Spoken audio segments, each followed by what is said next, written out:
என்னோட ஃபேஸ்புக் பேஜுக்கு ஒரு ஸ்கேம் லிங்க் அனுப்பியிருக்காங்க. எப்படின்னு பார்க்குறீங்களா? பேஜோட நோட்டிஃபிகேஷன் பாரில் ஒரு நோட்டிஃபிகேஷன் மட்டும் கொஞ்சம் டிஃப்ரெண்ட்டான கலரில், டிஃப்ரெண்ட்டான ஃபாண்ட்டில் இருக்குது பாருங்கள். இந்த நோட்டிஃபிகேஷனில் என்ன இருக்குது அப்படின்னா, எனக்கு இந்த மெட்டாவோட வெரிஃபிகேஷன் ப்ளூ டிக் ஃப்ரீயாக. இதை பார்த்ததுமே எனக்கு ஸ்கேம் தான் புரிஞ்சிருச்சு. ஆனாலும் நான் கிளிக் பண்ணேன். நோட்டிஃபிகேஷனை கிளிக் பண்ணால் ஒன்றும் ஆக போகிறதில்ல. நான் கிளிக் பண்ணதும் இந்த மாதிரியான ஒரு பேஜில் கீழே பாருங்கள் ஒரு லிங்க் கொடுத்துருக்குறாங்க.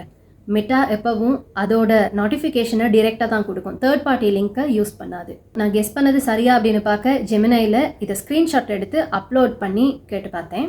ஏஐ ரிசல்ட்ஸ் இப்படி தான் வந்துச்சு. அப்போது இது ஸ்கேம் தான். நான் இந்த லிங்க்கை கிளிக் பண்ணியிருந்தேன்னா என்னோடய ஃபேஸ்புக் பேஜ் ஹேக் ஆகியிருக்கலாம்.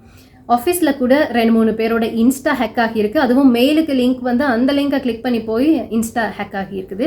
ஸோ நான் இந்த மாதிரியான விஷயங்கள்ல எப்போவுமே கொஞ்சம் கவனமாக இருப்பேன். அதனால என்னோட 2-3 வீடியோஸில் கூட ஸ்கேம் என்னென்ன மாதிரியாக நடக்கலாம், எப்படி எப்படி லிங்க் அனுப்பலாம், ஃபேஸ்புக்கில் என்ன மாதிரி லிங்க் வரலாம் அப்படின்ட்டுலாம் பேசி உங்களுக்காக வீடியோஸ் போட்டிருக்கேன். ஸ்கேம் எப்படி வேணும்னாலும் நடக்கலாம். ஃபேஸ்புக் அக்கௌண்ட் போனால் பரவாயில்ல, இன்னொரு அக்கௌண்ட் க்ரியேட் பண்ணிக்கலாம். ஆனால் பேங்க் அக்கௌண்ட்டில் ஏதாவது பிரச்சனையானா உங்களோட காசு உங்களை விட்டு போயிடும். உங்களுக்கு பாதிப்பும் அதிகம். அதனால ஸ்கேம் விஷயத்தில் எப்போவுமே அலர்ட்டாக இருங்க.